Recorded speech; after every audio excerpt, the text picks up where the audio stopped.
ना तो मेरी इस तरह की कोई खतना रिचुअल वगैरह हो रखी है, क्योंकि इसके बिना भी भाई ऐसा ही नहीं है कि आपके साथ में कंपलसरी है, ये सुन्नत है एक तरह की। अच्छा है कि आप रख लो, बाकी साफ़ सफाई पक्की ना पक्की की बात है, आप पक्की वैसे भी निभा सको, एक बात। दूसरी बात कि आपकी जो ये प्रॉपर्टी वाला मैटर, तो एक से एक अमीर पड़े यार, एक से एक सारी चीज़ है, और हम इस तरह के माहौल में नहीं पड़े कि मेरे रिश्तेदार या मैं मेरे साथ में किसी का, मेरे दोस्तों में किसी भी लोगों के साथ में, परिवार के साथ में, कि कोई प्रॉपर्टी का, पैसों का कोई ऐसा मसला होता है। हम तो बहुत टू द ग्राउंड आदमी है सर जी, और कोई इस तरह का कोई उसको मुद्दा बना ले तो बात रहे।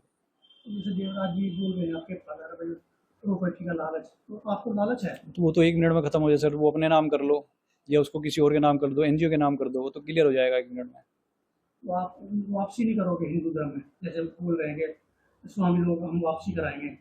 ज़बरदस्ती की बात है वो तो, ऐसी वो तो मैं उनको कुछ नहीं कह रहा, वो मुझे कुछ नहीं कह रहे, हम मिले जुले भी नहीं कभी, कोई जान पहचान कुछ नहीं है, और वो इस तरह की सब बात हो रही है। तो अब क्या चाहते हो? अब क्या चाहने की बात तो सर जी ये है कि जैसा ये माहौल चल रहा है। माल तो सर जी सबको पता, मैंने बात भी रखी थी अपनी, अभी बहुत ज़्यादा कस्टडी में है सारा मामला, मैं भी हर टाइम कस्टडी में, बाहर भी कस्टडी में, और जी सारी बात भी रखी, कन्वर्जन का सारा मामला करवा दिया, कन्वर्ट मैं मिला उनको तब जब मैं हो चुका था कन्वर्ट, और कन्वर्जन के उन पर इल्ज़ाम लगाए जा रहे हैं। तो अब आप पत्नी जेल में गई है, ससुर गए, क्या उनकी जमानत कराओगे आप? आपकी वजह से जेल गई है। सर जी मेरी वजह से जेल गई वो? अभी मेरी उन्होंने मैंने विवाह तो, किया। मेरी वजह से क्यों जेल जाती वो तो, मैंने तो पहले कन्वर्ट कर रखा था। जेल तो आरोप यही तो गया। बस वो अब आरोप के हिसाब से है ना, वो आरोप की वजह से जेल में गई वो, तो हम्म, आरोप के हिसाब से जो जांच पड़ताल होगी उसमें जो भी आएगा, क्योंकि सबने कहा वो जेल में चली गई थी, सबने ये लिख रखा था कि निष्पक्ष जांच होगी, निष्पक्ष जांच होगी। अब निष्पक्ष जांच में जो निकल के आएगा तो साफ हो जाएगा बात। अब ये उसका ब्रेन वॉश किया गया, उसे प्रेम जाल में फंसाकर ब्रेन वॉश किया गया उसकी संपत्ति के चक्कर में, कि अच्छी संपत्ति है, अच्छा लड़का है, बढ़िया व्यवहारिक लड़का है, सामाजिक लड़का है, और ये उसी चक्कर में ये धर्मांतरण करा दिया, ऐसा बता जा रहा। मुझे तो जब शक हुआ, जब वो दाढ़ी रखनी शुरू करी 4-5 महीने से, तो मैंने इस पर त्वरित बात करनी शुरू करी, बच्चे से समझाना बुझाना काम किया, लेकिन अभी वो इतना ब्रेन वॉश है उसका, वो समझने की स्थिति में नहीं है। कुछ समय लगेगा उसे अपने घर वापस आने के बाद, समझाने में टाइम लगेगा।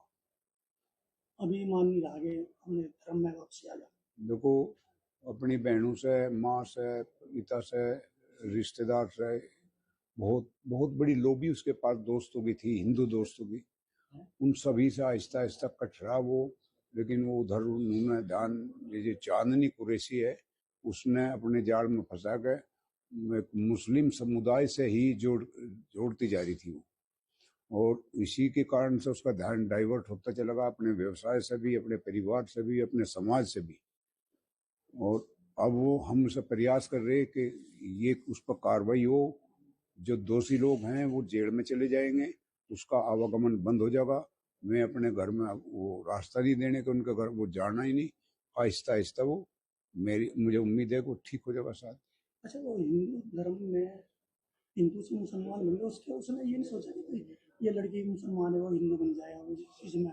देखो, वो बच्चा मैच्योर लड़का, लेकिन ये प्रेम जाल एक ऐसा है, और फिर उसे ब्रेन वॉश शब्द कहा मैंने पहले। किसी ने ब्रेन वॉश किया? ब्रेन वॉश तो पूरा परिवार है, मैं 4-5 बहनें हैं, उसका भाई है, माँ तो अभी 2 महीने पहले बताई एक्सपायर होगी, और इसके अलावा उसका बाप है, और इधर उधर के और लोग जो है उनके सहयोगी मौलवी वगैरह वगैरह भी हैं। तो अब इसमें बहुत लंबी चौड़ी हैसियत है जो उनसी उसके ब्रेन वॉश में लगे, चूंकि एक कीमती बच्चा है, एक बड़े नाम का बच्चा है, जिसके पास एक बड़ा नाम है शहर का, तो ऐसी जगह हाथ मार कर वो तो अपने आप को गदगद समझ रहे कि प्रॉपर्टी भी मिलेगी, नाम भी मिल रहा, दाम भी मिल रहा, काम भी मिल रहा, सब मिल रहा। तो उस पर सब कुछ दांव पर लगा रखा था, मेरा बर्बाद कर दिया। हम ये चाह रहे हैं मेरा बच्चा सकुशल आ जाए, उन पर कार्रवाई हो, दोषियों पे जितने भी हैं, मौलवी वगैरह जो फर्जी दस्तावेज लगा कर निकाह करा रहे। ये भी बात सामने आई कि उसने मुंबई जाकर कोई खतना भी करवाई। मेरे कोई संज्ञान में नहीं। मुंबई तो वो मुझे मेरी जानकारी में है, उसका लिगामेंट टूटा था जिम की वजह से, दोनों कंधे का। वो लिगामेंट का ऑपरेशन कराने के लिए गया वो। कैसे संपर्क में आई वो? क्या चांदनी कैसे संपर्क में आई? वो जिम करता था पहले से ही। जिम वो बचपन से शौकीन था, बहुत स्मार्ट बच्चा था, बहुत शौकीन मिजाज था। वो जिम करता था पहले से ही, लेकिन वो जिस जिम में जो ने जिम ट्रांसफर का, वो जिम ट्रेनर थी, उसने उस पर गलत निगाहें डाल ली, उसे अपनी जाड़ में फंसा लिया। एक घटना आपको जानकारी मेरे भी आई है और परसों इसमें मुकदमा थाना कोतवाली में दर्ज किया गया। आपको जानकारी है कि यहाँ पे एक परिवार है और काफ़ी वेल ऑफ है मलिक साहब का। उनके पास काफ़ी प्रॉपर्टी भी है और उनके पास 2 बहुत बड़े शोरूम है दवा व्यवसाय के। वो आज के डेट में वो यहाँ के दवा व्यवसायिक संघ के अध्यक्ष भी हैं।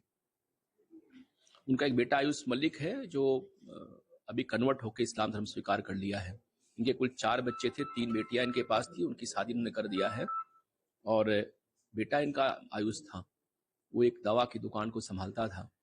जानकारी ये हुई है कि इनके उसके टच में एक लड़की चांदनी कुरैशी यहाँ की आ गई, जो जिम ट्रेनर भी थी और फिजियो का कोर्स कर रखा उसने उसे प्रभावित किया और बाद में पाकिस्तान के कुछ एक मौलाना थे, उनके यूट्यूब चैनल वगैरह देखता रहा ये, और फिर इसका एक छोटा भाई भी इसकी दुकान पर नौकर था। इन लोगों ने मिलकर इसे कन्वर्ट करा दिया। वास्तव में इनकी पूरी निगाह इनकी प्रॉपर्टी पे है, क्योंकि ये जो देवराज मलिक साहब है जिनकी प्रॉपर्टी है, काफ़ी बड़े लोग यहाँ के हैं। बेटियों की शादी हो गई, बेटा इकलौता ही इनका था। और जो चांदनी कुरैशी का फादर है यहाँ पे ठेले पे जूस का व्यापार करता है, जूस बेचता रहता है वो। और इन लोगों ने पूरा प्रयास करके इसे कन्वर्ट कराया और बाद में कह रहे हैं कि 24 में निकाह भी करा दिया। इनका आरोप है कि हमारी निगाह तब इस पे गई कि जब इसी हफ्ते, पिछले हफ्ते इनके फादर और बेटी ने कहा कि प्रॉपर्टी हमको दे दीजिए, अब मरनाम कर दीजिए, क्योंकि हमने शादी कर ली है इससे, प्रॉपर्टी मेरी हो गई, आप भी कन्वर्ट होके हमारे धर्म में आ जाइए आप। इसके बाद उन्होंने कंप्लेंट किया, मेरे हमने मुकदमा इसमें लिखा और इन लोगों को हमने जेल भेजा। जानकारी हुई कि पूरी जो घटनाक्रम है वो प्रॉपर्टी के लालच में की गई है। इन लोगों ने प्रॉपर्टी को लेने के चक्कर में इन सब लोगों ने ये धर्मांतरण करवाया और अब प्रॉपर्टी पे लोग क्लेम कर रहे हैं। तो इसी को लेकर कार्रवाई पूरी हुई है हमारी। हमने SIT बना रखी है। जी बिल्कुल, वहाँ के धर्मगुरु हैं, उनका वीडियो सुनता रहा है और कुछ लोगों से संपर्क भी वहाँ पे समझौता ये आयुष मलिक आया है, ये जो चांदनी के जरिए इससे हुआ है। तो ये पूरा मामला काफी टिकलिस सा है। हमारी इसमें SIT जांच कर रही है और जांच करके पूरे मामले को हम लोग और विस्तार से आपको बताएंगे, शेयर करेंगे।